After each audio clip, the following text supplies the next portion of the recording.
Hi hello everyone, నేను మీ రాజేష్. మళ్ళీ ఒక మూవీ డిస్కషన్ తోటి మీ ముందుకు రావడం జరిగింది.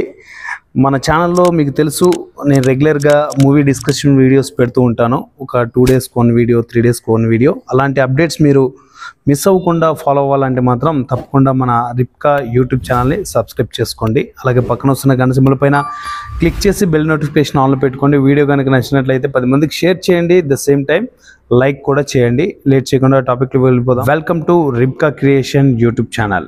గైస్, మీరు థంబ్నెయిల్లో చూసినట్టే ఓదిల 2 ఈ మూవీ పైన చాలా కాంట్రవర్సీస్ వచ్చాయి, చాలా రకరకాల డిస్కషన్స్ చేశారు. బట్ ఏదేమైనా కూడా నేను నిన్న నైటు అమెజాన్ ప్రైమ్లో ఈ మూవీ రావడం జరిగింది. నేను ఆల్రెడీ నిన్న నైట్ చూశాను. అంటే మనకి దాదాపు 8వ తారీఖు ఏమో రిలీజ్ అయిందనమాట అమెజాన్ ప్రైమ్లో. బట్ నేనైతే మాత్రం నిన్న నైట్ మూవీ చూడడం జరిగింది. ఓదిల 1కి సీక్వెల్గా సింక్ చేస్తూనే 2 కూడా స్టార్ట్ అవుతుంది చూడ్డానికి మూవీ. అంటే ఓదిల 1లో నేను ఓటీటీలో వచ్చేసింది కాబట్టి డీటెయిలింగ్ నేరేషన్ ఇచ్చుకుంటూనే ఎక్స్ప్లెయిన్ చేస్తాను. ఓకే, పెద్ద పెద్ద మూవీస్ థియేటర్లో రిలీజ్ అవుతూ థియేటర్లో ఆడుతున్న మూవీస్కి అయితే నేను ఎక్కడ స్పాయిలర్స్ ఇవ్వను. బట్ ఓటీటీలో వచ్చింది కాబట్టి నేను ఎక్స్ప్లెయిన్ చేస్తూనే, స్పాయిలర్స్ ఇస్తూనే మీకు డిస్కషన్ అయితే చేస్తాను. మీరు మూవీ చూడాలి అనుకుంటే చూసిన తర్వాత అయినా మీరు డిస్కషన్లోకి రావచ్చు. లేదనుకుంటే డిస్కషన్ చూసాకైనా మీరు మీ ఒపీనియన్ తోటి మూవీకి వెళ్ళిపోవచ్చు. ఓకే, మనకి ఓదిల 1లో హీరోయిన్ రైల్వే ట్రాక్ పైన ఒక తల పట్టుకొని నడుచుకుంటూ రావడం, తర్వాత పోలీస్ స్టేషన్లోకి రావడం, హెబ్బా పటేల్ ఆ సీన్ చూస్తాం. ఈ ఓదిల 2కి వచ్చేసరికి ఒక అమ్మాయి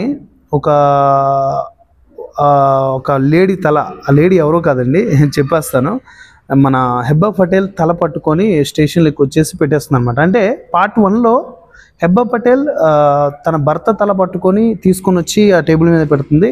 పార్ట్ 2 ఇంట్రడక్షన్ ఓపెనింగ్ సీన్ వచ్చేసి ఒక అమ్మాయి హెబ్బా పటేల్ తల తీసుకొని వచ్చి, అంటే ప్యారలల్గా సింక్ లేకుండా నాన్ సింక్లో పెట్టారనమాట. పార్ట్ 1లో తన తల తీసుకొచ్చింది, పార్ట్ 2లో ఈ అమ్మాయి తను తల తీసుకొస్తుంది అనే విధంగా ఒక కన్ఫ్యూజన్ క్రియేట్ చేస్తూ పెట్టారు. బట్ ఇక సినిమాలకు వెళ్తే ఒక 10-15 నిమిషాలు సినిమా చాలా ప్రెడిక్టబుల్గా, కొత్తదనంగా అనిపించడం క్రియేట్ అవుతుంది సినిమా చూస్తున్నంతసేపు. లైక్ ఎలా అంటే, మనకు అరుంధతి సినిమా చూసినప్పుడు ఆ ఫీలింగ్స్ ఉంటాయి కదా. అంటే ఒక శవాన్ని, అంటే ఒక దారుణమైన శవం వీడు, అంటే ఒక హంతకుడు, అలాంటి మనుషులను చంపేవాడు, క్రూరంగా మనుషులను చంపేవాడు చనిపోయాడు. అలాంటి వాడికి మనం వాడు చావుకు కూడా ఎదురెళ్ళొద్దు, ఒక మనిషి చనిపోతే 4 మోయాలి అంటే చాలా క్రిటికల్గా పొజిషన్లకు తీసుకెళ్ళిపోతారు అక్కడ సీన్ని. అలాంటి వ్యక్తికి ఎవరు సపోర్ట్ చేయకపోతే వాడి ఆత్మ ఘోషిస్తూ అరుస్తూ ఉంటుందన్నమాట. ఆ ఊరి వాళ్ళపైన రివెంజ్ తీర్చుకోవడానికి. అలా చేసినప్పుడు వీడింత దారుణమైన స్థితిలో ఉన్నాడు కదా, వీడు చనిపోయినాక కూడా వీడికి ఆత్మకి శాంతి ఉండకూడదు అనేసి ఆ ఊరి ప్రజలు, ఆ ఊరి పెద్దలు కలిసి ఒక పన్నాగం, అంటే ఒక స్కెచ్ చేస్తారు. అదేంటంటే ఆ శవాన్ని నిలువుగా భూమిలో పాతేసి ఒక నల్లకొడి రక్తం సంథింగ్ చేస్తే వాడి ఆత్మ అనేది ఇక్కడే ఉంటుంది, ఆ బాధ నరకం అనుభవిస్తుంది అని చెప్పేసి వాళ్ళ ప్రయత్నం చేయడం, ఆ ప్రయత్నం విఫలం అవ్వడం. ఆ నుంచి ఆ ప్రయత్నం చేసేంత వరకు బాగుంటుంది సినిమా. ఆ ప్రయత్నం దాటిన తర్వాత ప్రయత్నమే మొదటి విజయం అన్నట్టు కాకుండా అంటే అన్అఫీషియల్గా వెళ్ళిపోతూ ఉంటుంది సినిమా. అసలు సంబంధమే ఉండదు. అప్పటిదాకా ఒక ప్రెడిక్టబుల్గా ఒక హర్రర్ జోనర్లో కూర్చోబెట్టాల్సిన సినిమా ఇంకా తర్వాత వెళ్ళేటప్పటికి గాడ్ మీదకి వెళ్ళిపోవడం, ఊరు ప్రజల మీదకి వెళ్ళిపోవడం, అసలు ఆ గోస్ట్ చేసే క్రింజ్ ఉంటుంది చూడండి.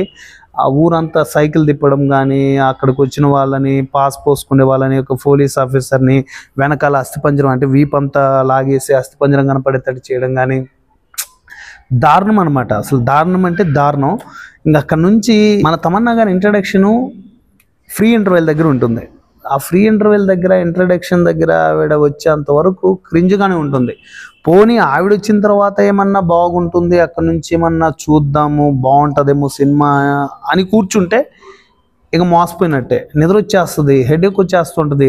అరే ఏం సినిమాకి వచ్చాంరా బాబు, ఏం చూస్తున్నావురా బాబు అనేసి. ఓటీటీలో ఒక టీవీ స్క్రీన్ 32 స్క్రీన్ మీద చూస్తుంటే అంత బోర్ కొట్టిందంటే ఇక థియేటర్ ఎక్స్పీరియన్స్ ఎలా ఉందో ఇక చూసిన వాళ్ళే చెప్పాలి. నేను ఆ మూవీ థియేటర్లో అయితే చూడలేదు, అంత అనిపించలేదు వెళ్ళాలి చూడాలి అనేసి. బట్ ఇదంతా ఒక ఎత్తు. ఇందులో ఇంకా డెప్త్కి వెళ్ళి మాట్లాడుకుంటే మ్యూజిక్ అయితే క్రింజ్ అంటే క్రింజు.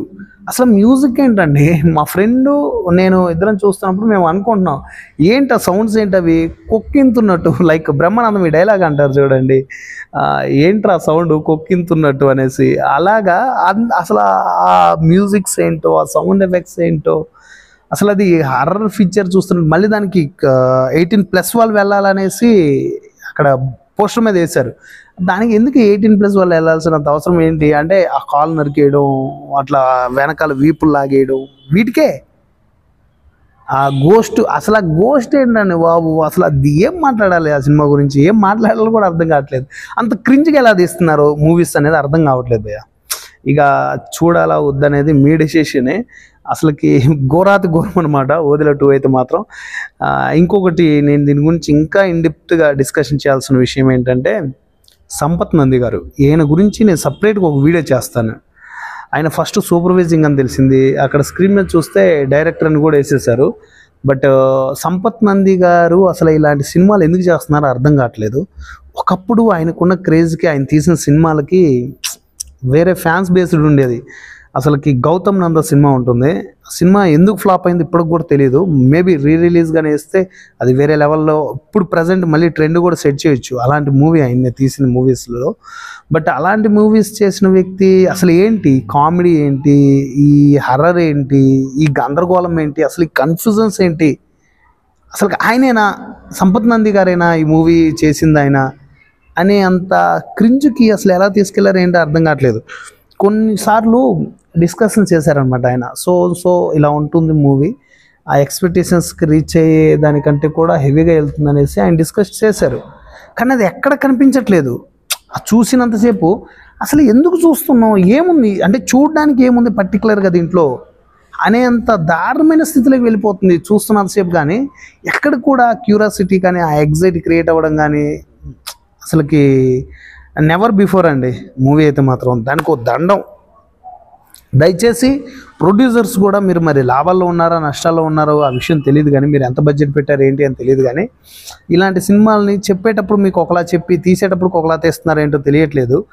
వాటిని తీసేటప్పుడు కొంచెం జాగ్రత్తలు పాటించండి మీరైనా యాజ్ ప్రొడ్యూసర్స్గా. ఎందుకంటే మీకు బిజినెస్ చేయాలనే థాట్స్ తోటి మీరు ముందుకు వస్తారు. అలాగే మన అకౌంట్లో ఒక సినిమా పడి ఉంటుంది కదా అని కూడా చేస్తారు మీరు. బట్ ఏదేమైనా కూడా మీరు కొన్ని కండిషన్స్ని ఫాలో అవ్వాలి పర్టికులర్గా. ఎందుకంటే అవునులేండి, అక్కడ ఆల్రెడీ మంచి డైరెక్టరు అండ్ మంచి హీరోయిన్ అండ్ హెబ్బా పటేల్ కానీ, అందులో చేసిన గోస్ట్ క్యారెక్టర్ చేసిన అతను కానీ, వీళ్ళందరినీ చూస్తే పెద్ద పెద్ద ప్యాడింగే, మనకు బిజినెస్ కూడా అవుతుంది, మంచి మన అకౌంట్లో ఒక మంచి మూవీ కూడా వస్తుందన్న హోప్ తోటి మీరు ఇన్వెస్ట్ చేసి ఉండొచ్చు మేబీ. కానీ అక్కడ చేశారు, తీశారు, చూడాలి అనేంత ఏమి లేదు అందులో. మరి అలాంటి మూవీస్ని మీరు ఎందుకు ఎంకరేజ్ చేస్తున్నారో ఏంటో తెలియట్లేదు. బట్ ఏదేమైనా నన్ను అడిగితే ఓదిల 2 ఒక బ్యాడ్ ఎక్స్పీరియన్స్, వర్స్ట్ మూవీ అని అయితే నేనైతే నా సైడ్ నుంచి నేను చెప్పే మాట అది. బట్ నాకైతే ఓవరాల్గా అసలు సినిమాలో ఏమీ నచ్చలేదు ఓదిల 2లో. ఒక 15 నిమిషాలలో ఉన్న క్యూరియాసిటీ మరి అంతసేపు ఎందుకు తీశారో ఏంటో తెలియట్లేదు. ఒక షార్ట్ ఫిల్మ్ కంటెంట్గా అయితే మాత్రం వేరే లెవెల్ ఉండేది. మరి ఇలాంటి మూవీస్ని తీస్తున్న వాళ్ళు, తీసేవాళ్ళు, ఎంకరేజ్ చేసేవాళ్ళు, ఆ మూవీస్ని డిస్ట్రిబ్యూట్ చేసేవాళ్ళు కానీ, బిజినెస్ చేసేవాళ్ళు కానీ ఎన్ని కష్టాలు పడుతున్నారో తెలియట్లేదు.